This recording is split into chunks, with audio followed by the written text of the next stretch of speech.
Hello everyone, Mark here. I hope you're all keeping well. I thought I'd just do a quick tutorial video today, just showing you how to solve the problem that most of us traxxas TRX4 users have, and that is the sticky shock syndrome. So basically what I'll do, I've done the rear ones and it is just so much better, nice and smooth. The front ones have not been done and they feel smooth, but when they're fully extended, if they're sat there for a little bit, they can stick, and then that causes the sticky shock situation. So I will show you exactly how I sorted that. A few other people have used similar methods, so I thought I would do the same thing, and it works really well. So I'll quickly show you what you have to do. So on the suspension itself, when you disassemble them, you're going to notice you've got a blue washer on the bottom and then a plastic spacer, then another blue washer. And what you need to do is you need to replace or remove that plastic spacer and replace it with a washer. As you can see, I have done the rear shocks already. That is the plastic spacer, and I'm going to replace it with one of these Tamiya damper O-rings. So that's the part number if you're interested in using this method. So what I'm going to do, I will set the camera up, remove the shocks. At the end of the day, guys, if you own a TRX4, you know how to remove the shocks. I don't need to show you how to do that. So I will remove the shocks, set the camera up, and then we will replace the plastic spacer and put a rubber O-ring in there. So be right back. Okay, so I've repositioned the camera for you. What I will do, I will take one shock apart on camera just so you guys can see. So most of you are going to really know how to do this anyway, but just in case, I'll quickly do it on video. So let's unwind that a little bit, pull my jumper up so I don't get any grease on me. Okay, so we're going to need to take the bottom cap off, just like so. Just push it off, remove the spring. Now you need to remove the shaft end. Now you can buy tools that grip onto your shock shafts, but if you don't have that, just get some needle nose pliers, normal pliers, anything like that. Put some heat shrink over the end of them, then it's going to allow you to grab hold and not damage your actual shaft. So now you're going to just need to untighten this. Now if it's stiff, just get an Allen key to just undo it, then you're going to be able to do it with your fingers, just like so.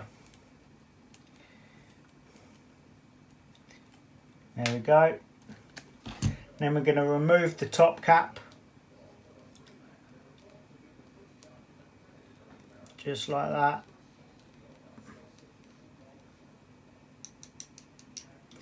Then we're going to get rid of that excess oil. Just tip it up. See, straight away, if I push down, as you can see, I'm pushing down on that, and that is stuck. And that's what we mean about the sticky shocks. Now, obviously, if I apply more pressure, it's going to release it, but your shock shouldn't be doing that. I love traxxas, and the TRX4 is a beast, but for an expensive model, they should have done a better job with these shocks to begin with. Such an easy, simple fix. Like I say, this cost me like £2 or £3. So for £3 you can fix it, but it's not the point. You shouldn't be having to do that. So let's push the shaft out one end,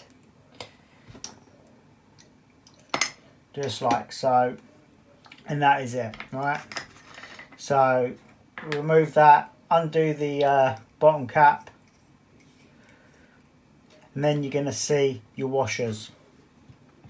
So like I say, you've got a rubber washer underneath, then a spacer, then another washer. Let me see if I can find some tweezers. There we go, I've got some tweezers. So we need to remove the bottom one, just like so, and I'm going to drop it straight into the oil. Then you've got your plastic bottom cap. This one can be a little bit trickier to remove.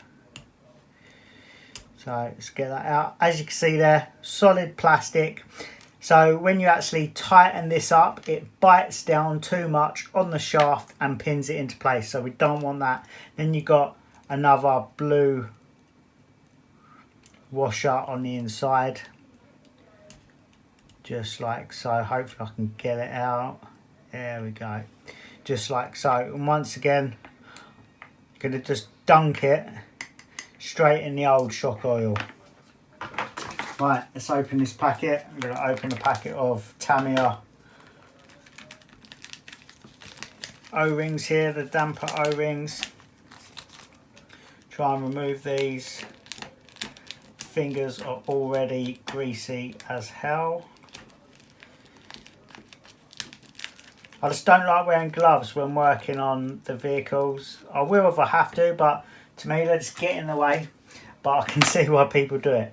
Okay, so first thing we're going to do, get one of these blue O-rings that have been dipped in the oil, drop it in, just like so. Get the Tamiya one, give it a swirl in the oil just to lubricate it, drop it in, just like so, push it down. Then we're going to get a blue one.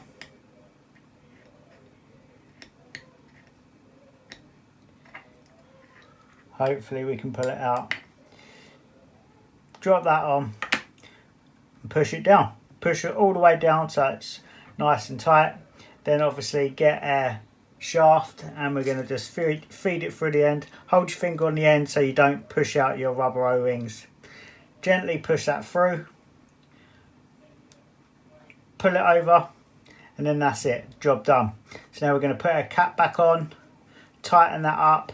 Now we can actually fully tighten that up as well, because we've not got to worry about it over tightening and clamping down on that plastic. So make sure that's nice and tight, just like so. Then we're going to put a shaft cap back on. Now you just tighten it all the way up until it touches the top of the thread. Don't want to over tighten it, but you need the shocks to be 90 millimeters spacing from hole to hole. So just follow the manual if you've got it, but it kind of bites anyway. Now you're going to just fill up your shock. So the manual will tell you exactly how much to fill it up, but you're going to want to leave 6.7 millimeters from the top of the suspension all the way down to your bottom of your shock oil. So you're going to need a 6.7 millimeters gap from the top of the shock oil to the top of your suspension. So that's roughly enough. A little bit more. Perfect. Then we're going to bleed our shocks. Just push the shaft all the way up so it gets any air bubbles out, and we're going to know for sure there's the correct amount. I want one more drop in that, just like so. Then we're going to put our cap back on. Before you fully tighten it, compress your shaft in, just like so. Hold on to the threaded nut there, and then you can fully tighten it up, just like so. Let's wipe some of the excess off.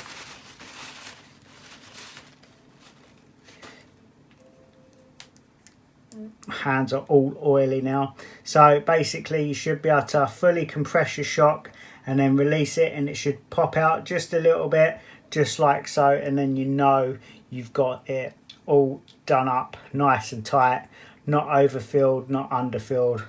So fully compressed to release it, it pops out just a little bit. Perfect. I'm using a very lightweight shock oil as well. I'm using 20 weight. If you were to use a thicker, Traxxas use 30 or 35, but I like a softer shock so it doesn't push it out as aggressively. But that is it. So now let's put the shock back together again. Put the spring on. I need to wipe this shock down. Oh, I'm so greasy. Then put the cap on, just like so. job done. Job done. So much smoother. Let's unwind that. There we go. Lovely. So much smoother. My hands are so oily. Yeah, so much smoother than how it was before.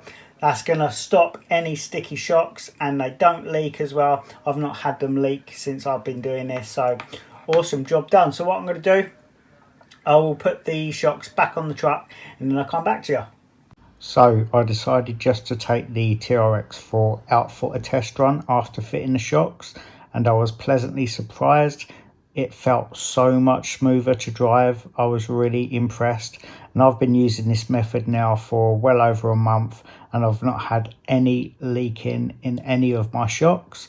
So this is definitely a great fix for the sticky shocks on the TRX4, and I really recommend any TRX4 owner do this to their shocks, because for such a cheap upgrade it really does make a huge difference. So as always guys, enjoy the little clip video. Thank you for watching. Happy RCing. Take care. Bye bye.